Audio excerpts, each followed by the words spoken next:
Evidently, Matt's been over to my house talking to my wife.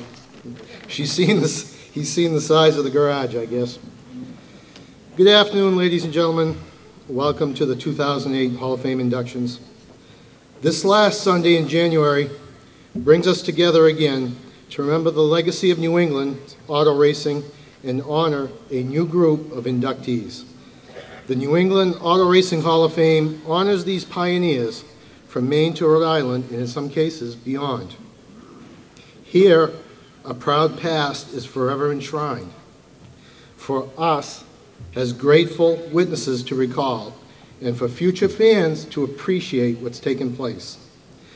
The recent movie by Clint Eastwood, Flag of Our Fathers, tells us the best way to honor our heroes is to remember the way they were and what they did for us. Accordingly, today, more names are going to be added to NEAR's immortal scroll. Also, the Maine Motorsports Hall of Fame and everyone connected with it offers their congratulations to the inductees today. Our first inductee, Dave Darveau, was one of 7 children raised in the harsh pre-war times of the Depression at Chelsea, near Augusta, Maine. Like many in that time, he went to work early. Dave found his way to a garage to help out. His mechanical talents soon blossomed as he learned his way around. And he'd heard of auto racing at nearby Unity Raceway. In 1952, Bob Knowles' Unity Raceway, in its 4th year of operation, was a dusty, dirty, noisy third-mile dirt track. Dave went and took one look. That was it. He ran home, and the next week returned with a 40 Ford coupe he dragged out of a field and won the first heat race he entered. He was off. But even back then, jalopies took money, folks, as something that he'd had little of. Dave did know in his time in garages that a lot of them had a pile of junk out back or secondhand parts. And those junk piles would become a huge asset to him throughout the years. He put his talents to work early on, taking an outboard motor out of a junk pile and turning it into a chassis jacker that he could use on his car while he was racing. The following year, he won his first feature, and by 1955, David was a force to reckon with at Unity, winning a pile of events en route to his first championship at age 19. Unity, like other tracks in New England at that time, was undergoing changes. The jalopies were shedding their post-war image, turning into chopped-up cut-downs. The flatheads were being tossed in favor of V8s, and Dave kept up with 2 homemade cars on a used parts budget. He'd have one major sponsor, a salvage yard, which would stay with him practically his entire career. In 1964, a vicious end-over-end rollover in a heat race at Unity left him with a crumpled race car. The crew went to work, however, and that night at the feature time, Dave joined the lineup at the rear of the field. When the race was over that night, number 8 sat in victory lane. Fans and drivers throughout the region felt that Darveau was unstoppable, and the name the Chelsea Choo Choo was born. A year or 2 after, late models took over at Unity, and Dave, still an open-wheel man at heart, hit the road. He ran at places like Ellsworth and Machias, at Cherryfield, Maine, a half-mile dirt track where he was paid on more than one occasion to leave number 8 right on the trailer. In '66, he also ran the modified race at Oxford Plains, one of just a couple of local cars to qualify for that event. He ran in the top 10 for many laps, following people like Donnie McTavish, Bill Slater, and Ed Flemke, before a belt and water pump dropped him out of that event. In '67, Dave began the 2.5-hour ride down to Beach Ridge on a weekly basis and also picking up races at Arundel Speedway. He soon became a regular at Beach Ridge, but it wasn't easy, folks. A Friday night run at Arundel Speedway left him with a blown motor. The crew got home at midnight and started dragging through the junk pile till they came upon another old block. They dragged it into the garage and they picked up main and rod bearings from a customer's prior repair job and put them back in the motor. By sunrise, the motor was pretty much done. They put it in the car. That afternoon, they made the trip to Beach Ridge with the car running so that the motor would break in a bit before they had a chance to race it that night.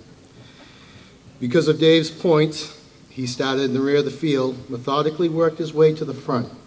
On a late race restart, Ralph Cusack, in his old ride, pulled alongside to Dave and pointed to water coming out the exhaust.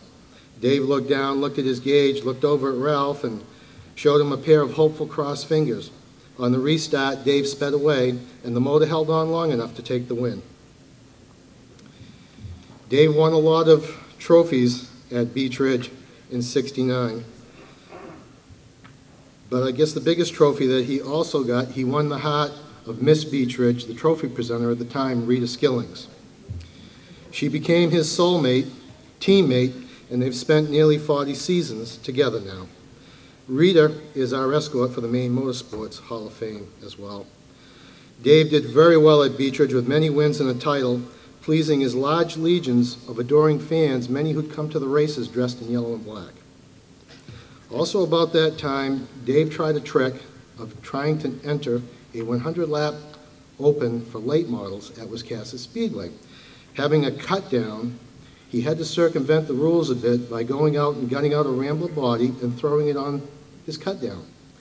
He got onto the track, passed most of the officials before track owner Wilfred Cronk saw him out there with the shell on there and tossed him. For years later afterwards, rules for open comps in Maine would read, stock body, stock firewall, stock location. This means you, Darveau. Okay. Dave soon followed up with a legal Chevelle late model, racing closer at home to Wiscasset, Unity, and Speedway 95. He wanted all of them. He was hauling his car at that point on a double-decker type of trailer. And this would allow the crew occasionally to work on the car while they rushed from one event to the other, because often they'd run 2 races in one day. At Oxford Plains Speedway in 1974, for the very first Getty event of the season, Dave allowed himself a one-time luxury in his career. He bought a complete set of new tires, put them on the car.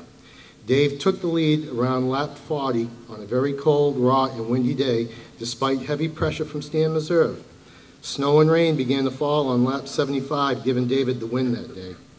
Stan, who finished second, had previously sold those tires to David, opting instead to pass on that harder compound. He won the first NASCAR Series weekly title in Maine at Wiscasset Speedway. Into the 70s and early 80s, he won nearly a dozen 100-lap events throughout central Maine on a budget that would embarrass a lot of people. His last title was at Unity in 1983, taking every major event there.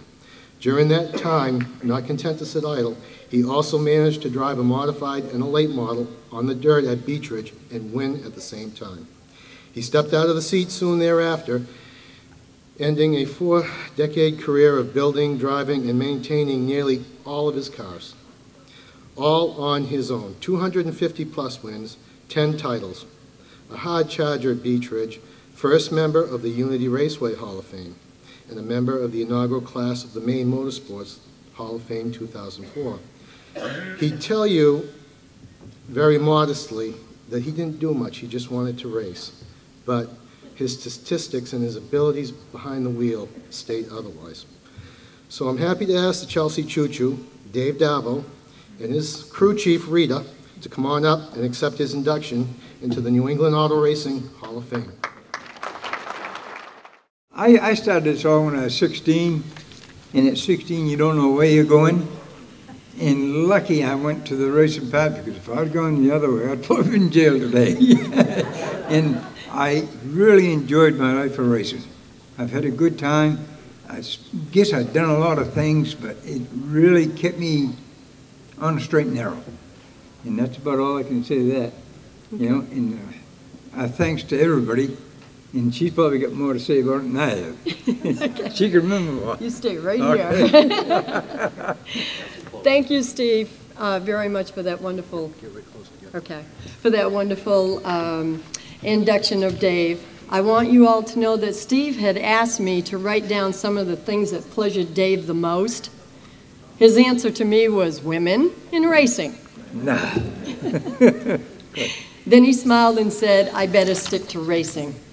So I wrote this little poem here to kind of do something different for you people today.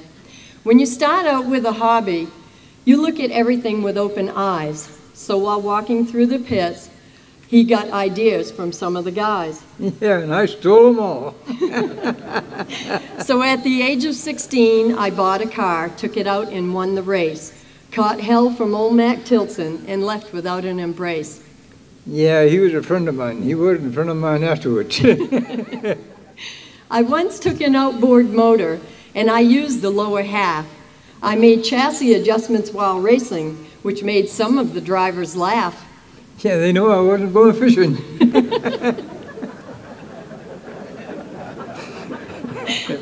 One time I had an oil leak and said, "Oh, son of a gun."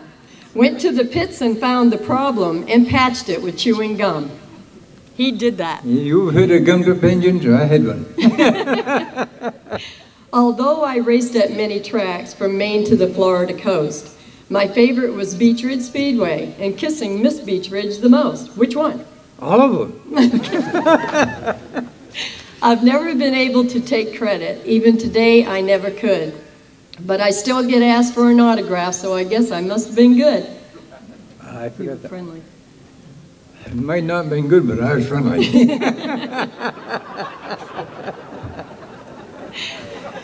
Dave always says you should speak your mind and let everyone know how you feel.